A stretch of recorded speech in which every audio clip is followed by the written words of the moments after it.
Today we will talk about the structure and development of anther. We all know that male reproductive part of any flower is called as stamen, which is made up of two important components. First one is anther and the second one is filament. Filament is the part which connects the anther to the flower. Anther is the terminal part of any flower. अगर anther के structure की बात करें तो ये सबसे important part है जहां पे पॉलन ग्रेन्स का फॉर्मेशन होता है। एंथर और फिलामेंट के अलावा एक और तीसरा पार्ट होता है जिसे हम कनेक्टिव कहते हैं, जो एंथर और फिलामेंट को कनेक्ट करने का काम करता है। एंथर को हम पॉलन सैक भी कह सकते हैं। इसे हम पॉलन सैक इसलिए कहते हैं क्योंकि सारे के सारे जो पॉलन ग्रेन्स होते हैं वो एंथर के अंदर डेवलप होते हैं। इंपॉर्टेंट पार्ट है मेल का, क्योंकि इसके अलावा दूसरा पार्ट जो है वो फिलामेंट है, जो सिर्फ इसे कनेक्ट करने का काम करता है किसी फ्लावर से। बाकी जो इंपॉर्टेंट कंपोनेंट्स है वो इसी के अंदर फॉर्म होते हैं। ये एक रिप्रोडक्टिव ऑर्गन है।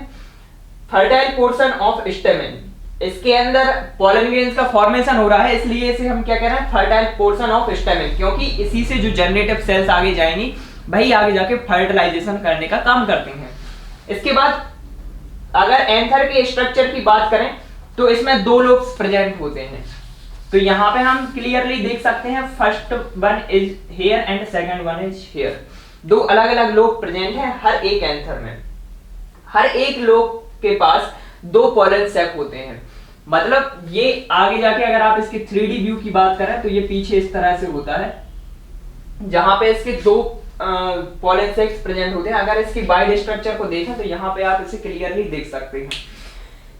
एक लोब ये प्रेजेंट है जिसे हम राइट लोब कह रहे हैं, और इसके बाजू में लेफ्ट लोब प्रेजेंट है। मतलब हर एक एंथर के पास दो लोब प्रेजेंट है।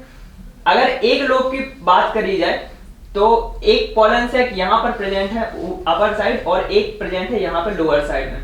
मतलब हर एक लोब के पास दो पॉलन सैक्स होते हैं। इसी तरह से लेफ्ट में भी होते हैं। मतलब कुल मिला के किसी भी एंथर में दो लोब होते हैं और हर एक लोब के पास दो पॉलन सैक होते हैं। मतलब किसी एंथर में टोटल 4 पॉलन सैक्स प्रेजेंट होते हैं। किसी टिपिकल एंथर की बात करें तो 4 पॉलन सैक्स प्रेजेंट होते हैं, जिन्हें हम क्या कहते हैं, माइक्रोस्पोरेंजिया कहते हैं। माइक्रोस्पोरेंजिया इसलिए कहते हैं क्योंकि इसके अंदर माइक्रोस्पोर मतलब पॉलन ग्रेन्स का फॉर्मेशन होता है। तो इसके अंदर 4 माइक्रोस्पोरेंजिया प्रेजेंट होते हैं और पूरे स्ट्रक्चर को, इस एंथर वाले पूरे स्ट्रक्चर को हम माइक्रोस्पोरेंजियम कहते हैं, जिसके अंदर माइक्रोस्पोरेंजिया का फॉर्मेशन होता है। अगर पूरी स्ट्रक्चर की बात करें, एंथर की टीएस की बात करें तो ये एंथर की एक टीएस है, ट्रांसवर्स सेक्शन। तो यहाँ पे आप इसकी स्ट्रक्चर को क्लियरली देख सकते हैं। पूरे एंथर में 5 मेन स्ट्रक्चर होती है। सेल्यूलर लेवल पे अगर इसके डिवीजन की बात करें तो सबसे फर्स्ट लेयर होती है एपिडर्मिस, जो सबसे ऊपर प्रेजेंट होती है, जो बाउंड्री बनाने का काम कर रही है किसी भी एंथर में। फिर इसके बाद सेकंड होती है एंडोथीसियम, जो एपिडर्मिस के जस्ट नीचे प्रेजेंट होती है। ये भी एक सिंगल लेयर्ड सेल है।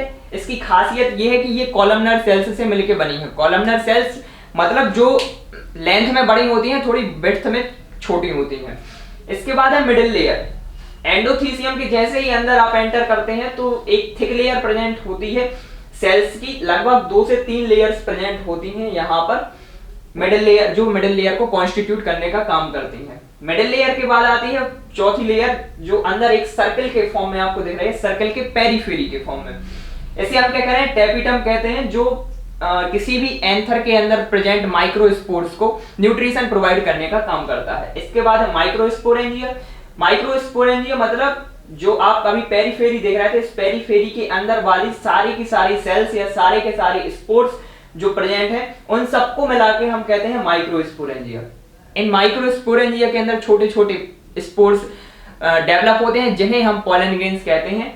इसके रप्चर के बाद सारे के सारे पॉलन ग्रेन्स एटमॉस्फेयर में लिबरेट हो जाते हैं और फ्लावर के फीमेल रिप्रोडक्टिव पार्ट मतलब स्टिग्मा की तरफ मूव करते हैं।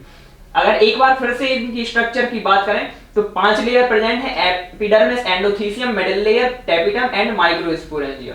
एपिडर्मिस की बात करें तो सबसे आउटर मोस्ट लेयर होती है, जिसमें सिंगल लेयर्ड सेल प्रेजेंट होती हैं। फिर इसके बाद है एंडोथीसियम। एपिडर्मिस के जस्ट नीचे प्रेजेंट जो लेयर है उसे हम क्या कह रहे हैं, एंडोथीसियम कहते हैं। इसकी खासियत ये है कि ये कॉलमनर सेल्स से मिलकर बनी होती है। फिर अगर बात करें एंडोथीसियम के नीचे वाली लेयर की, जो ब्लू कलर के फॉर्म में आपको यहाँ पे दिखाई दे रही है, इसे हम कहते हैं मिडिल लेयर। एक थिक लेयर होती है सेल्स की जो लगभग 3 से 4 लेयर की मिलकर बनी होती है। इसके बाद है नेक्स्ट फोर्थ लेयर जिसे हम टैपिटम कहते हैं। एक सर्कल की पेरीफेरी के फॉर्म में ये अरेंज होती है। ये इस तरह की सेल्स हैं कि फ्लावर के अंदर जो भी माइक्रोस्पोर फॉर्म हो रहे हैं या पॉलन ग्रेन्स फॉर्म हो रहे हैं उनके लिए न्यूट्रिशन प्रोवाइड करने का काम करती है, नॉरिश करने का काम करती है, नॉरिशमेंट के लिए काम करती है। फिर इसके बाद है सबसे अंदर वाली लेयर जिसे हम कहते हैं माइक्रोस्पोरेंजियम। माइक्रोस्पोरेंजिया मतलब एक पूरी जो सर्कुलर स्ट्रक्चर है उसके होल फॉर्म के लिए हमने क्या नाम दिया है, माइक्रोस्पोरेंजिया, जिसके अंदर छोटे छोटे माइक्रोस्पोर्स का डेवलपमेंट होता है, फॉर्मेशन होता है, जो माइक्रोस्पोर आगे चल के पॉलन ग्रेन्स के फॉर्म में डेवलप होते हैं। लार्ज नंबर ऑफ पॉलन, इसके अंदर आप देखें तो बहुत सारे पॉलन ग्रेन्स प्रेजेंट होते हैं। Numerous number of pollen grains are present inside the microsporangia. अगर स्ट्रक्चर की बात करें तो किसी भी एंथर के पास 2 लोब होते हैं, first one is here and second one is here. हर एक लोब के पास 2 पॉलन सैक प्रेजेंट होते हैं, मतलब किसी एंथर में टोटल 1 2 3 और 4 पॉलन सैक्स प्रेजेंट होते हैं। एंथर के सबसे बीच में सेल्स कम्युलेटिव होके एक सर्कुलर फॉर्म में अरेंज हो जाती हैं, जो यहाँ पे आपको एक स्ट्रक्चर के फॉर्म में दिखाई दे रही है। Anther is that place in male reproductive part of flower where formation of pollen grains takes place. मतलब एंथर एक ऐसा पार्ट है मेल रिप्रोडक्टिव सिस्टम का जिसे हम स्टेमन कह रहे हैं, जहां पे पॉलन ग्रेन्स का फॉर्मेशन होता है। तो ये हमारे लिए स्ट्रक्चर विजिबल है एंथर की, जहां पर 4 पॉलन सैक प्रेजेंट हैं, 2 लोब्स प्रेजेंट हैं, राइट एंड लेफ्ट लोब, इनके अंदर 4 पॉलन सैक्स प्रेजेंट हैं। तो यहाँ पर हर एक पॉलन सैक में जो सेल्स प्रेजेंट होती हैं उन्हें हम कहते हैं माइक्रोस्पोर मदर सेल। तो जो माइक्रोस्पोर मदर सेल है इसके अंदर मियोसिस की प्रोसेस होगी, क्योंकि ये एक जनरेटिव सेल है और हमें पता है कि जनरेटिव सेल के अंदर मियोसिस की प्रोसेस होती है। बाकी जो सोमेटिक सेल्स हैं वहां पर माइटोसिस होती है। मियोसिस की खासियत ये है कि यहाँ पे क्रोमोसोम के जितने भी नंबर प्रेजेंट हैं वो हाफ हो जाते हैं। जैसे कि हमारे अंदर यहाँ पे डिप्लॉयड न्यूक्लियस प्रेजेंट है, मतलब 2n के स्टेज में है, 2n के फॉर्म में है। तो यहाँ पर डिवीजन के बाद आपको n स्टेज मिलेगी, मतलब हर एक न्यूक्लियस के पास half number of chromosome present होंगे, 2n का n हो जाएगा। तो हमें पता है कि मियोसिस जब भी होती है तो ये 2 पार्ट में होती है। सबसे पहले होता है मियोसिस फर्स्ट और फिर होता है मियोसिस सेकंड। मियोसिस फर्स्ट में रिडक्शनल डिवीजन होता है, मतलब आपके पास क्रोमोसोम के जितने भी नंबर प्रेजेंट हैं वो डायरेक्ट आधे हो जाते हैं। जैसे अगर 2n है तो आपके पास क्रोमोसोम नंबर रहेंगे n। फिर इसके बाद जो सेकंड डिवीजन होता है वो डायरेक्टली माइटोटिक डिवीजन होता है, मतलब अब आपके पास जितने भी सेल्स प्रेजेंट हैं वो डायरेक्ट डबल हो जाएंगे। जैसे यहाँ पे 2 सेल आपको मिले n नंबर वाले, फर्स्ट सेल और सेकंड सेल। फर्स्ट मियोसिस के बाद 2 सेल मिलती हैं जिसमें क्रोमोसोम नंबर हाफ होते हैं। जब ये हम एंटर करते हैं सेकंड मियोटिक डिवीजन में तो इसका नेचर होता है माइटोटिक, मतलब सेल को सिंपली डिवाइड करता है, यहाँ पे क्रोमोसोम नंबर में कोई चेंज नहीं आता है। तो 2 सेल से आपके लिए मिलेंगे 4 सेल, हर एक सेल डिवाइड होगा और दूसरी सेल फॉर्म करेगा। तो आपके पास यहाँ पे 2 सेल प्रेजेंट थे तो 2 से आपके पास 4 सेल मिल जाएंगे। तो माइक्रोस्पोर मदर सेल में जब मियोसिस होता है तो फर्स्ट मियोसिस में ये बनाता है हैप्लॉइड न्यूक्लियस, जहां पे क्रोमोसोम नंबर हाफ रह गए हैं। मियोसिस फर्स्ट के बाद होती है मियोसिस सेकंड, जहां पर ये 2 न्यूक्लियस डिवाइड होके सिंपली 4 न्यूक्लियस बना लेते हैं जिनमें क्रोमोसोम नंबर सेम होता है अपनी पिछली सेल से। आगे ये चलकर अपने आप को अरेंज कर लेते हैं एक टेट्राड के फॉर्म में। हमें पता है कि यहाँ पे 4 न्यूक्लियस प्रेजेंट है तो ये अपने आप को अरेंज कर लेते हैं एक फॉर्म में जिसे हम कहते हैं टेट्राड। टेट्राड के अंदर ये जो चारों सेल प्रेजेंट है इनको हम कह रहे हैं माइक्रोस्पोर।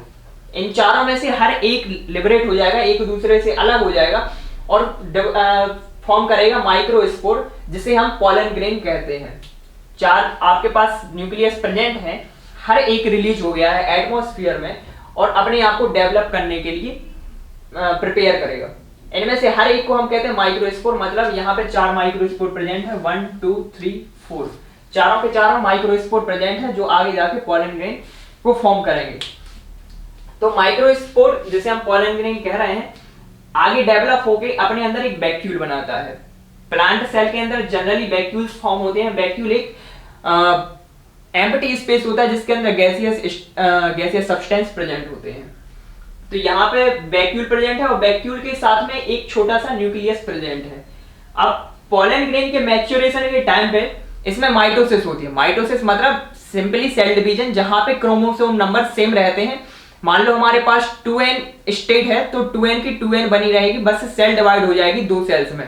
और यहाँ पे हम देख रहे हैं कि हमारे पास नंबर कितना रह गया है, हैप्लॉइड हो गया है, मतलब आपके पास क्रोमोसोम नंबर हाफ रह गए हैं। तो ये n को डिवाइड करेगा सिंपली दो सेल्स में, जिसमें से हर एक के पास n क्रोमोसोम नंबर प्रेजेंट होंगे। तो सबसे पहले एक माइटोसिस होते हैं, माइटोसिस फर्स्ट, जिसमें न्यूक्लियस डिवाइड होकर दो तरह की सेल बनाता है। फर्स्ट सेल होती है वेजिटेटिव सेल और सेकंड सेल होती है जनरेटिव सेल।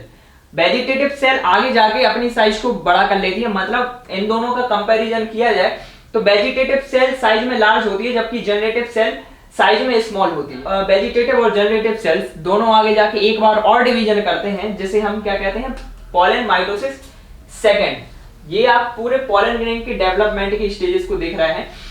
जब पोलन माइटोसिस सेकंड होता है तो वेजिटेटिव न्यूक्लियस एक बार डिवाइड होगा और जनरेटिव न्यूक्लियस भी एक बार डिवाइड होगा।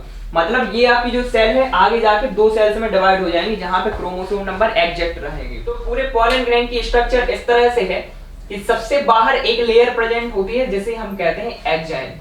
एक्जाइन सबसे टफ लेयर होती है, जो एक नेचुरल पॉलीमर स्पोरोपोलेनिन की बनी होती है, जो इसे एनवायरमेंटल फैक्टर्स से अफेक्ट होने से बचाती है। किसी भी तरह की एनवायरमेंटल कंडीशंस पोलन ग्रेन को डिस्ट्रॉय नहीं कर सकती हैं, just because of the presence of sporopollenin which is a natural polymer present outside the pollen grain. Exine के अंदर एक लेयर प्रेजेंट होती है जिसे हम कहते हैं एंटाइन। जर्मिनेशन के टाइम पर एंटाइन ट्यूब के फॉर्म में बाहर आ जाती है और इस तरह से डेवलप होती है, एक ट्यूब बनाएगी जो फ्लावर के अंदर तक जाने का काम करेगी, ओवरी तक। ठीक, तो एंटाइन बनाएगी pollen tube at the time of germination. इसके बाद पोलन ग्रेन के अंदर प्रेजेंट होता है न्यूक्लियस। हमें पता है किसी भी सेल का एक इंपॉर्टेंट पार्ट होता है न्यूक्लियस। इसके बाद है जर्मपोर। जर्मपोर एक छोटा सा पोर प्रेजेंट होता है।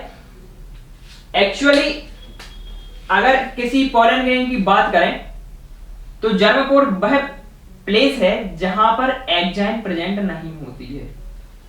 तो हमें पता है कि एक्जाइन एक हार्ड कवरिंग होती है जिसे ब्रेक नहीं किया जा सकता है। तो पोलन ग्रेन में जिस प्लेस पर ये प्रेजेंट नहीं होती है वहां से इजीली अंदर के कंपोनेंट्स बाहर आ सकते हैं। तो यहां से एंटाइन बाहर आती है एक ट्यूब के फॉर्म में और अंदर के सब्सटेंस को बाहर ले जाने का काम करती है। तो आपके पास एक्जाइन प्रेजेंट है जो बाहर एक टफ कवरिंग बनाती है। ये कैसे बनी होती है, एक नेचुरल पॉलीमर होता है जिसे हम क्या कहते हैं, स्पोरोपोलेनिन। इसके बाद अंदर एक लेयर प्रेजेंट होती है जिसे हम एंटाइन कहते हैं। एंटाइन जर्मिनेशन के टाइम पे पोलन ट्यूब फॉर्म करने का काम करती है। न्यूक्लियस जो आपका मेन मटेरियल है, आगे जाके ये डिवाइड होगा और गैमीट फॉर्मेशन करेगा। इसके बाद होता है जर्मपोर। जर्मपोर वो प्लेस है जहां से पोलन ट्यूब बाहर आती है और साइटोप्लाज्म इसका बेसिक कंपोनेंट होता है सेल का। तो ये एक डेवलप्ड पोलन ग्रेन की स्ट्रक्चर होती है। Pollination is the process in which pollen grain from anther of any flower transferred towards the stigma of female reproductive system। मतलब मेल रिप्रोडक्टिव पार्ट से फीमेल रिप्रोडक्टिव पार्ट की तरफ pollen grain का transfer क्या कहलाता है, पॉलिनेशन कहलाता है। तो ये पोलन ग्रेन किसी भी एजेंसी के through, it may be air, it may be water, it may be insect, किसी भी एजेंसी के थ्रू ट्रांसफर होगा एंथर से स्टिग्मा की तरफ, जो कि एक फीमेल रिप्रोडक्टिव पार्ट होता है। ये वहां पे जाके अटैच हो जाता है क्योंकि स्टिग्मा के ऊपर म्यूसिलेजिनस सब्सटेंस की एक लेयर होती है। म्यूसिलेजिनस सब्सटेंस मतलब ऐसा सब्सटेंस जो दूसरी चीजों को खुद में अटैच करने का काम करता है, मतलब चिपका लेगा अपने आप से इन पोलन ग्रेन्स को। तो वहां पे जाके पोलन ग्रेन्स अटैच हो जाएंगे और उसकी मॉइस्चर के कारण ये सॉइल हो जाएंगे, मतलब फूल जाएंगे।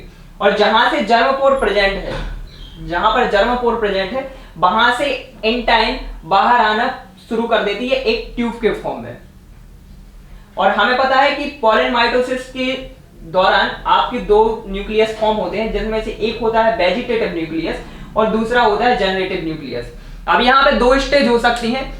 फर्स्ट स्टेज, जबकि आपका जनरेटिव न्यूक्लियस पॉलन ग्रेन के अंदर ही डेवलप हो जाए या डिवाइड हो जाए। तो जनरेटिव न्यूक्लियस यहाँ पे हम एक स्टेज देख रहे हैं जहां पे जनरेटिव न्यूक्लियस डिवाइड होके दो न्यूक्लियस के फॉर्म में आ चुका है, लेकिन यहाँ पे यह सिर्फ एक ही न्यूक्लियस के फॉर्म में है।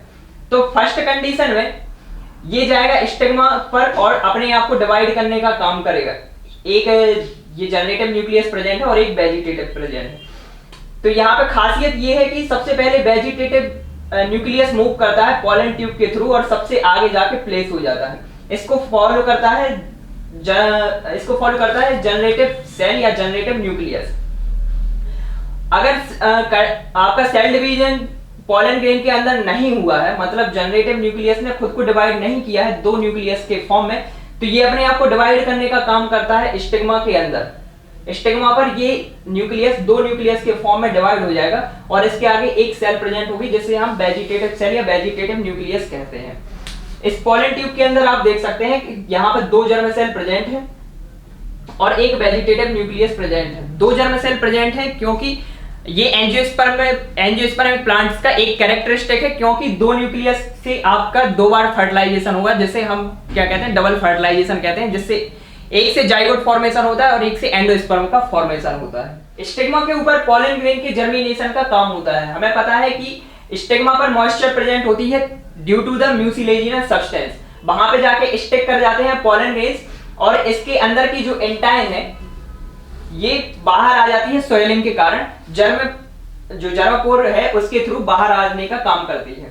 अब इस पॉलन ट्यूब के अंदर जो हमारा जनरेटिव सेल है ये डिवाइड होकर दो न्यूक्लियस बनाएगा और इसके साथ साथ प्रेजेंट है वेजिटेटिव सेल। तो वेजिटेटिव सेल इस पॉलन ट्यूब में सबसे आगे आने का काम करती है और इसको फॉलो करता है जनरेटिव सेल या जनरेटिव न्यूक्लियस। आगे जाके इनमें से जो वेजिटेटिव सेल है वो एक टाइम के बाद डिसइंटीग्रेट हो जाती है। सिर्फ आपके पास बचते हैं दो जर्म सेल जो कि पॉलन ट्यूब के थ्रू अंदर जाने का काम करते हैं और सबसे टर्मिनल रीजन जो कि फ्लावर का होता है वहां तक पहुंच जाते हैं, जिसे हम ओवरी कहते हैं, और ओवरी के थ्रू ये अंदर एंटर करते हैं। यहां पर मूवमेंट करते हुए ये जनरेटिव सेल्स पहुंच जाती हैं ओवरी के अंदर।